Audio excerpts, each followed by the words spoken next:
Corona ने चीन की कमर तोड़कर रख दी है, जिसका जबरदस्त असर आर्थिक फ्रंट पर देखने को मिल रहा है। बीजिंग की जीरो कोविड नीति ने वैश्विक सप्लाई चेन में बाधा डाल दी।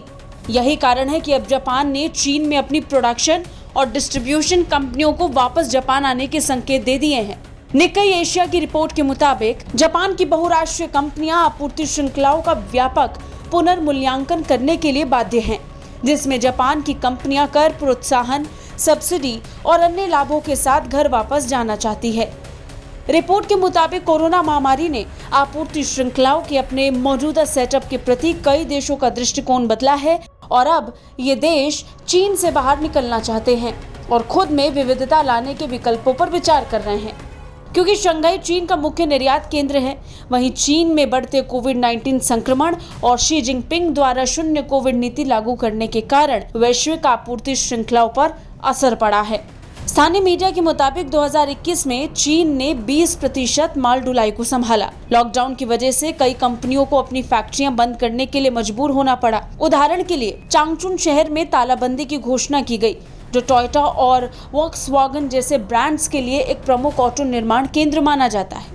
वहीं प्रमुख अर्थशास्त्रियों का मानना है कि अगर लॉकडाउन जारी रहता है तो वैश्विक आपूर्ति श्रृंखला पर बड़े प्रभाव पड़ सकते हैं।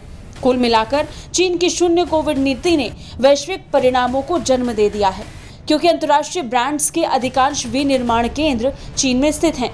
आंकड़ों की माने तो चीन में फैक्ट्री एक्टिविटी 2 साल के न्यूनतम स्तर पर आ गई है। मैन्युफैक्चरिंग पीएमआई मार्च के 49.5 से गिरकर 47.4 पर आ गया। मैन्युफैक्चरिंग के साथ ही कंस्ट्रक्शन और सर्विसेज सेक्टर में भी हालात नाजुक हैं। कंस्ट्रक्शन और सेवा क्षेत्रों में एक्टिविटीज को मापने वाला गैर विनिर्माण गेज मार्च के 48.4 से गिरकर 41.9 पर आ गया है, जो फरवरी 2020 के बाद का न्यूनतम स्तर है।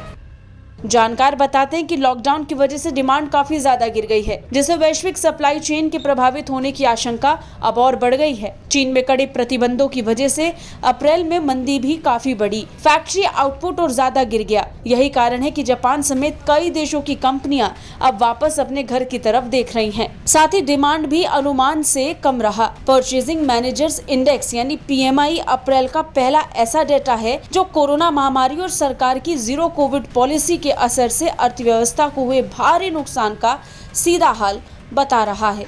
ब्यूरो रिपोर्ट, भारत तक।